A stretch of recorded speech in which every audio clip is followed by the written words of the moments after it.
Bienvenidos al lugar del terror, donde casi nada es seguro para ti.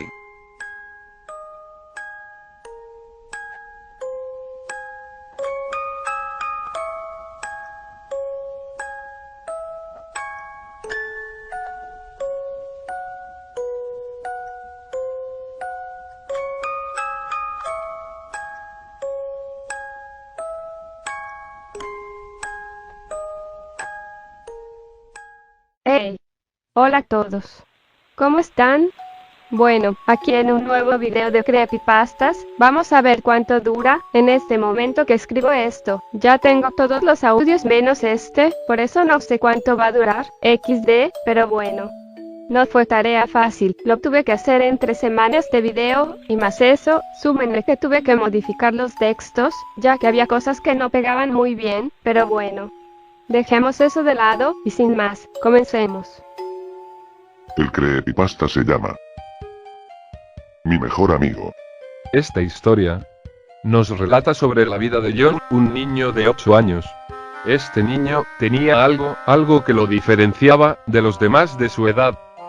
Cuando Joe había cumplido 6 años, sus padres afirman que comenzó a hablar solo, aunque no les importó, porque ellos pensaban que era normal que a su edad tuviera un amigo imaginario, pero eso no es todo. Joe tenía una gran capacidad para aprender cualquier cosa, sin importar lo que fuera, él lo aprendía.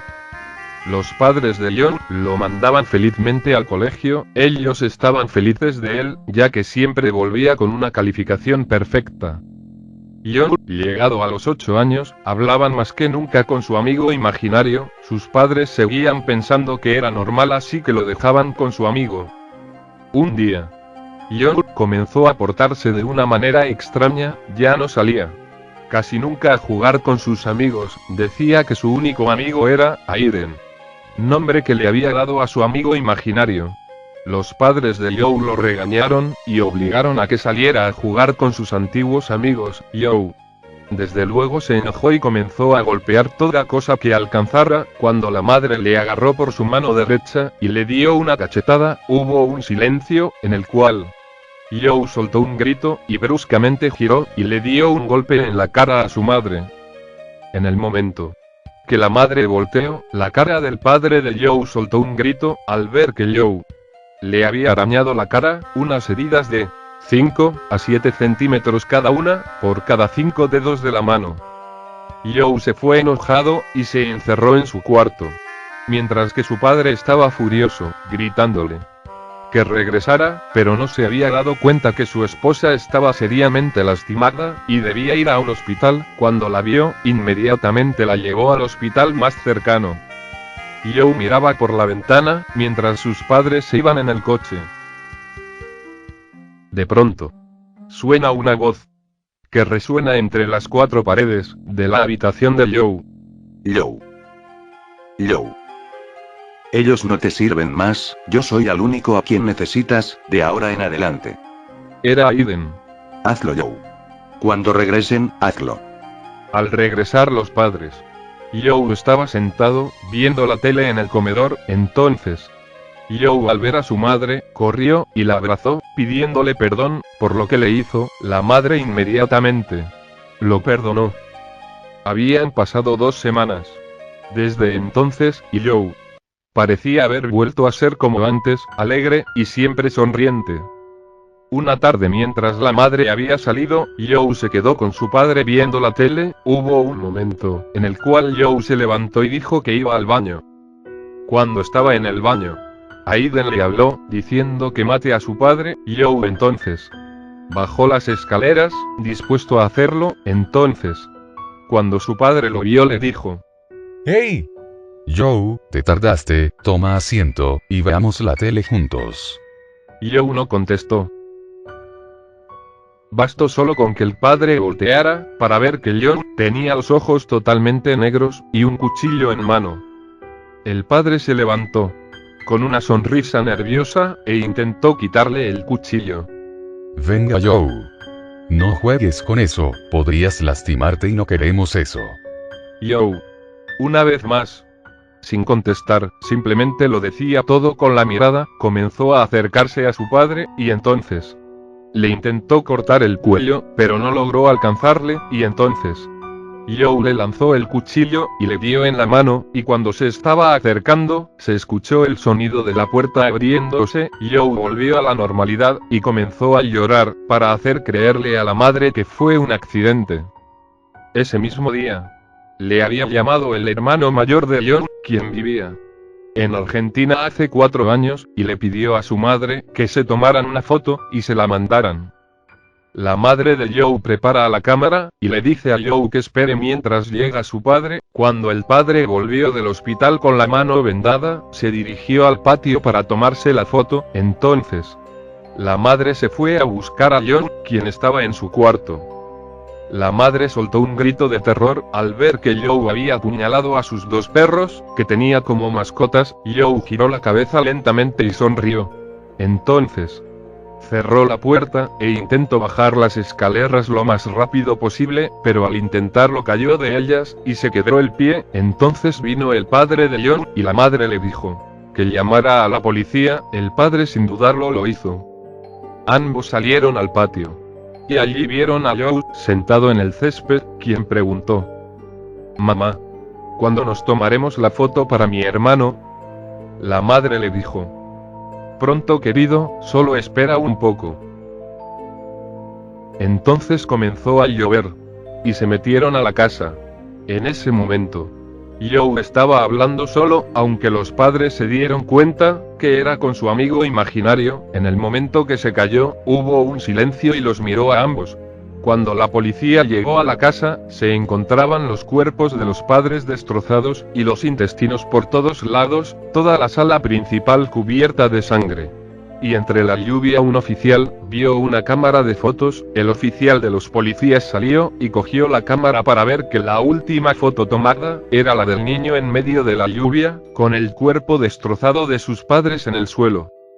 Pero lo que más asustó a los policías, era que había un señor alto, totalmente blanco, y calvo. Era todo blanco, solo por un motivo: tenía un ropaje negro, que no se veía bien.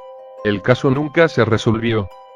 Aún no hay rastro alguno del niño. Algunos afirman haberlo visto caminando por las noches, pero algo muy curioso, es que en casos extraños se lo puede ver en fotografías jugando con un señor muy alto, cuando en realidad, este, nunca estuvo en el momento de la foto.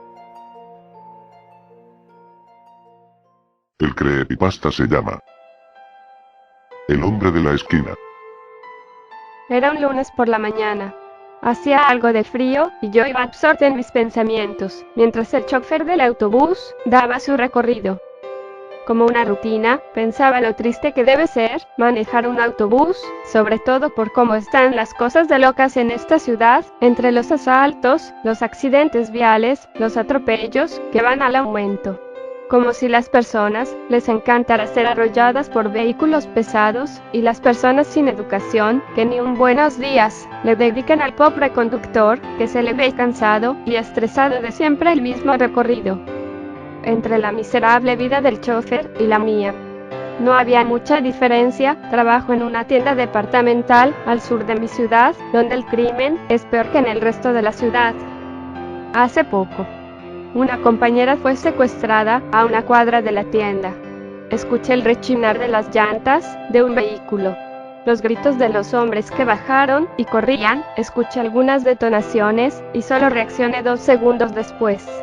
Tirándome al piso, pensando que era contra la tienda, rogué porque no nos hicieran lo mismo que a las chicas de la estética de enfrente. Porque a como vi los cadáveres, y lo que salió en el diario al día siguiente, fue terrorífico. Pensar que nos hicieran eso unos días después. Recordaba como el escalofrío se incrementaba mientras leía. Violadas, mutiladas y asesinadas por una banda local de delincuentes, 3 chicas de la estética Estrella, que se encuentra al sur de la ciudad. Después de las detonaciones, escuché los gritos de una mujer, y otra vez el rechinar de las llantas, y un vehículo huir a gran velocidad.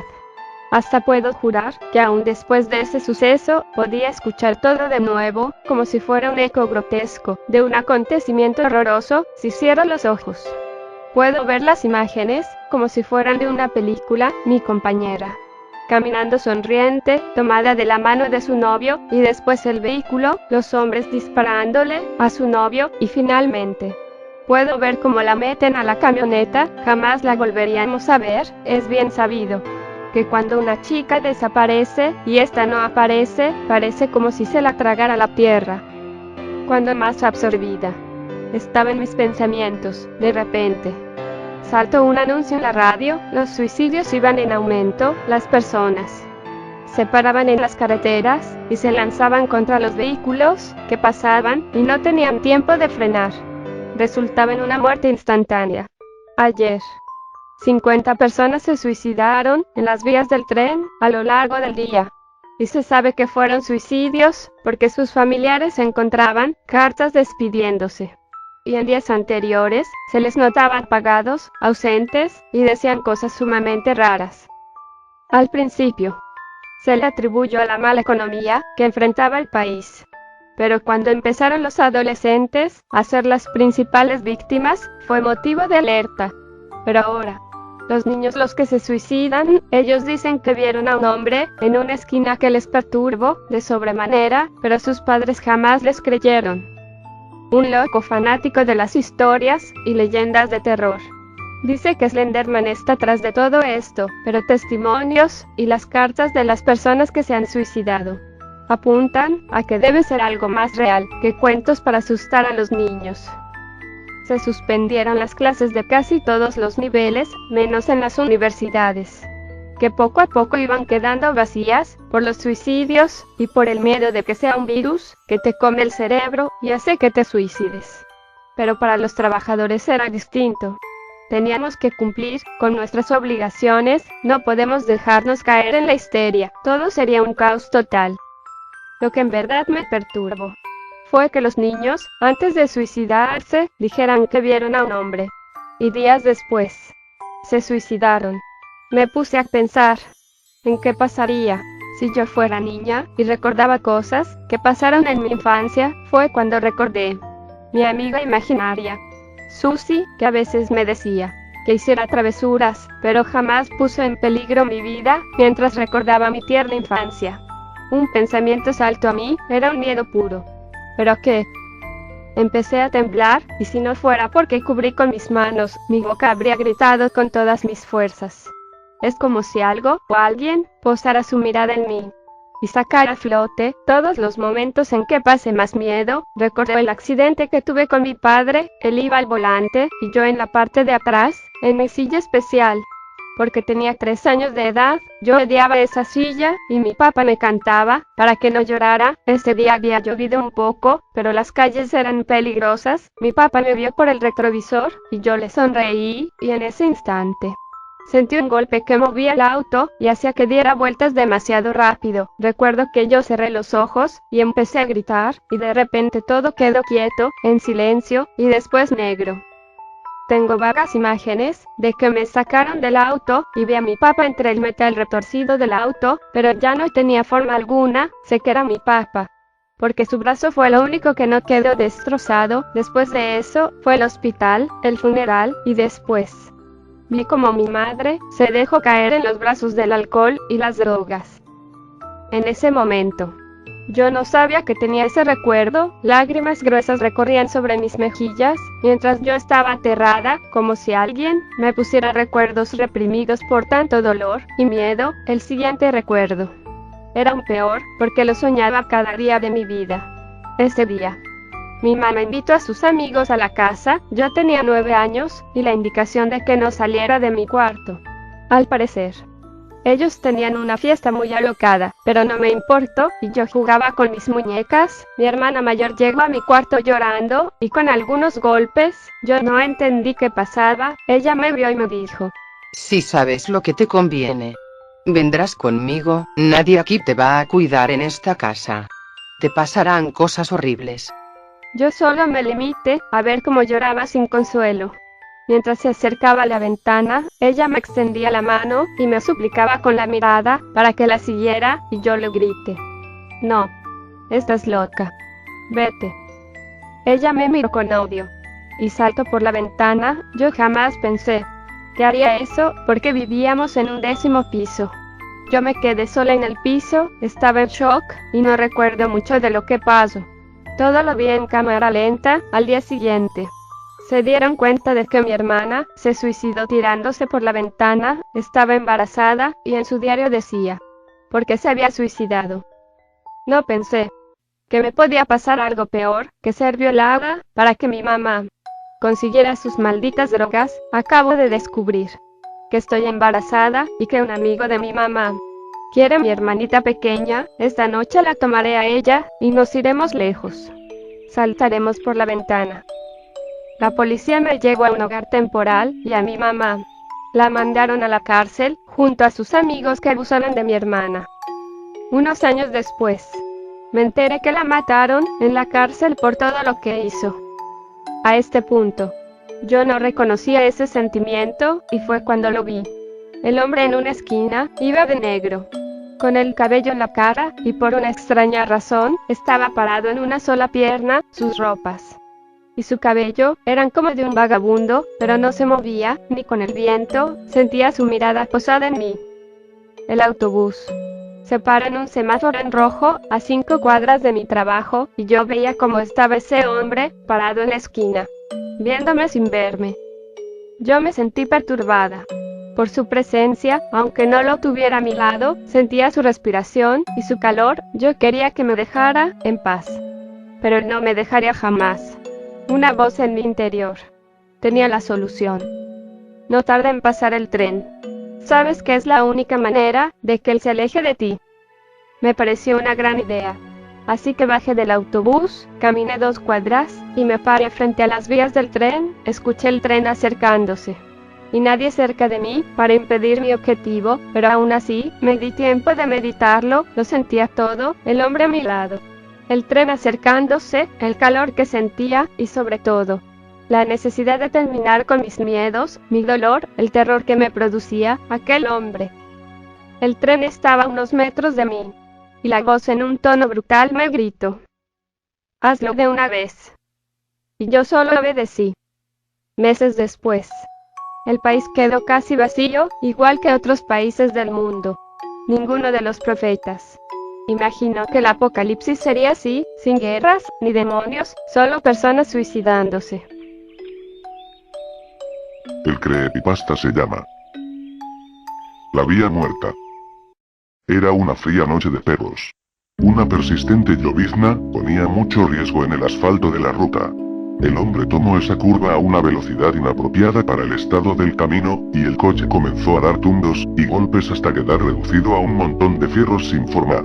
Se asombró de salir sin un solo rasguño del coche destrozado, a pesar de no llevar puesto el cinturón de seguridad. Algo le decía que debía caminar por un estrecho y serpenteado sendero de tierra que estaba próximo al auto, y así lo hizo. Caminó por horas entre la niebla, que se espesaba cada vez más, hasta que encontró una vía, aparentemente muerta desde hacía ya mucho tiempo. Se lo hacían suponer, los pastos crecidos por entre los durmientes, y el óxido de los rieles. El hombre quiso saber si conducía a algún pueblo cercano donde pedir auxilio, y se aventuró a caminar por los durmientes, pero a poco de andar vio a lo lejos la luz del tren. Él conocía muy bien la ruta por la que iba cuando el accidente, y no tenía conocimiento que por las cercanías pasara o hubiese pasado el ferrocarril en alguna época. Estaba totalmente desconcertado y tenía el presentimiento que algo no andaba bien, sin advertirlo. De repente se encontró en una vieja, lúgubre y solitaria estación en la que una rara formación se detuvo, y sin saber por qué subió, y el tren arrancó. Allí, al ver por una de las ventanillas, reparó en un gato negro que lo miraba con sus ojos amarillos e inquietantes, maullando de una forma llorosa. Pudo sentir que dentro del tren hacía mucho frío. Un frío que penetraba hasta el alma, y comenzó a tiritar en una forma descontrolada. Al instante, tomó conciencia que había abordado sin motivo un tren del que no sabía absolutamente nada, y comenzó a preocuparse, y a caminar por los oscuros y solitarios vagones en busca del guarda o alguien que pudiera ayudarlo, pero a medida que pasaba de vagón en vagón sin encontrar persona alguna, la desesperación iba apoderándose de él, y al llegar al primer coche, miró a su alrededor y por las ventanillas notó que se veían imágenes de momentos deplorables de su pasado que lo hicieron avergonzar, y quiso mirar por la ventanilla de la puerta que está en la punta del vagón, por donde se podía observar la máquina locomotora, y allí fue cuando vio quién conducía el tren. Y su aterrado grito quedó sonando por toda la eternidad, entre la negra bruma del tren de la muerte.